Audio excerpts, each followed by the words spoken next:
यातलं अंतर दिवसेंदिवस आपापल्यासाठी कमी होतंय आणि आपण मानवतेचं नातं सांगतोय एकमेकांना.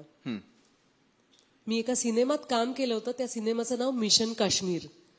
त्या सिनेमासाठी मी श्रीनगरमध्ये शूटिंग केलं होतं आणि त्या सिनेमाचा विषयच असा होता की काय करावं ही जी तेढ आहे माणसांमधली धर्मामुळे येणारी. एक सिनेमा होता मिशन काश्मीर, दुसऱ्या बाजूला एक सिनेमा होता डॉक्टर बाबासाहेब आंबेडकर, ज्यात मी रमाबाई आंबेडकरांची भूमिका केली होती.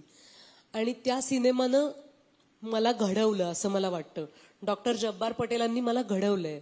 त्यांच्या मुक्ता नावाच्या सिनेमात मी काम केलं, ज्यात मी एका पॉलिटिकल कुटुंबातली सगळ्यात यंगेस्ट सदस्य असते. आणि घराबाहेर नावाचा सिनेमा केला होता स्मिता तळवलकरांचा, ज्यात महिलांसाठी राखीव अशा जागेसाठी निवडणुका जाहीर होतात आणि वडील माझे खूप मोठे नेते असतात आणि ऐन वेळेला ते म्हणतात की मग ही लहान मुली आहे, आत्ता कॉलेजमधनं आली आहे, परत हिलाच उभं करूया ना आपण. अशा भावनेने ते मला माझ्या चित्रपटांनी मला खूप घडवलंय. हे मी का सांगतेय, समजायला सोपं असं माध्यम होतं, पण त्यातनं त्या भूमिका करताना मला आपला देश समजत गेला.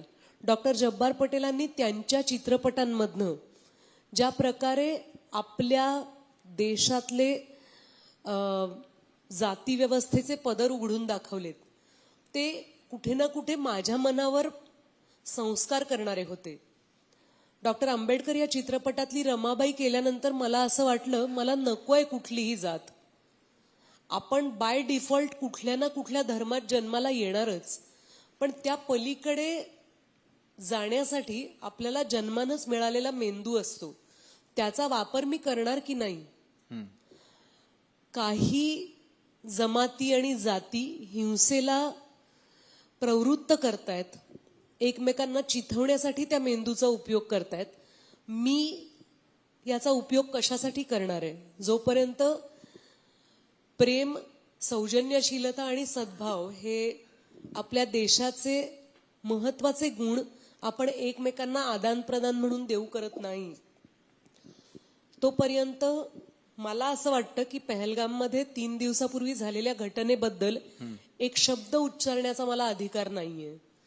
आपण एकमेकांना भडकवू तर नक्कीच शकतो, कारण अत्यंत संताप आणणारी, तीव्र दुःख देणारी ती घटना होती.